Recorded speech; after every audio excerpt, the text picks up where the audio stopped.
Good morning, children. This is the new chapter, that is atom. Its first topic is alpha particle scattering experiment. This experiment is given by the scientist Rutherford, but it is modified by Giger-Marsden. So it is also called Giger-Marsden experiment. In this experiment, alpha source is taken, that is bismuth. Its mass number is 240 and atomic number is 83. This is the alpha source, means it is emitting alpha particles. It is passing through the collimator, means these alpha particles are going in a straight line. The function of collimator is to make in a straight line. When it falls on a gold foil, then there will be a deflection in alpha particle. Some alpha particles are going straight, some are deflected at some angle. So through this experiment, several conclusions are taken. First one, most of alpha particle pass straight through gold foil. It means there is an empty space inside the atom. Means some alpha particle is passing through in a straight line. It means there is an empty space inside the atom. Few alpha particles are deflected at large angle. It means positive charge is concentrated at a small region. Means this alpha particle is going and returning back, means by 180 degree, that is a large angle. It means there is a small region where positive charge is concentrated. And third important graph is taken, number of alpha particles is scattered, and this is a scattering angle. Number of alpha particles is scattered is large at small angle, but it is small at large angle. Next,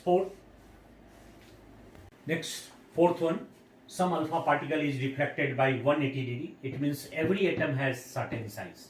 Means one alpha particle is going, this has positive charge, and here is also positive, that's why it is returning back. It means it is deflected by 180 degree.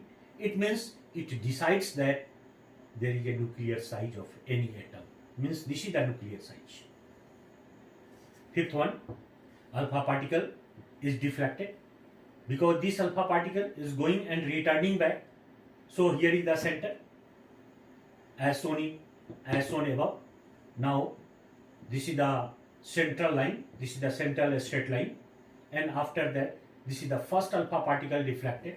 So this is the perpendicular distance between this line and this line. This is called impact parameter. So impact parameter helps in the study of nuclear size of atom, so it is more important. This is the after experiment, this is the Rutherford's model of atom.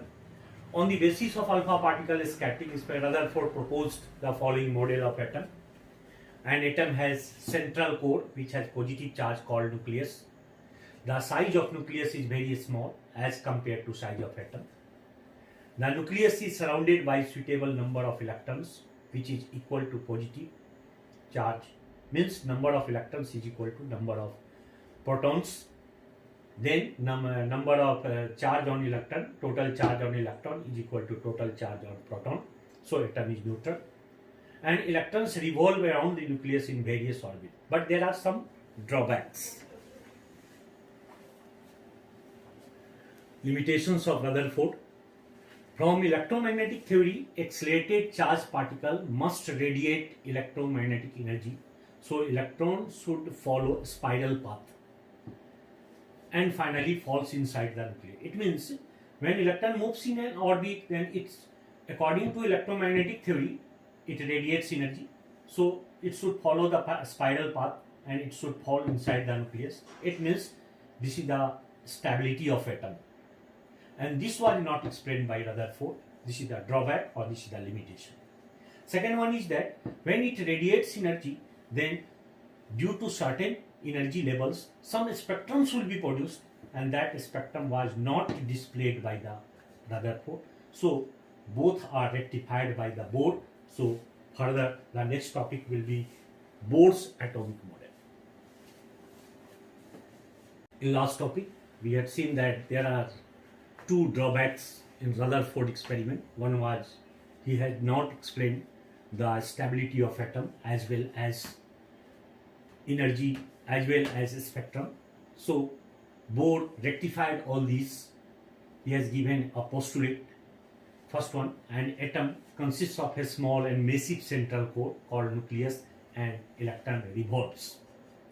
Second one is, if electron revolves, then there will be angular momentum of electron, and this angular momentum of electron is equal to nh by 2 pi, where n is the principal quantum number, that is equal to 1, 2, 3. Third one, while revolving in orbit, an electron does not radiate energy. So orbit is called stationary. That's why orbit is called stationary, because it is not radiating energy. While Rutherford explained that it radiates energy, so this was rectified by Bohr. Now fourth one, when electron jumps from higher to lower energy orbit, then energy liberates. So final energy level minus initial energy level is equal to h nu, where h is the Planck's constant and nu is the frequency of radiated energy.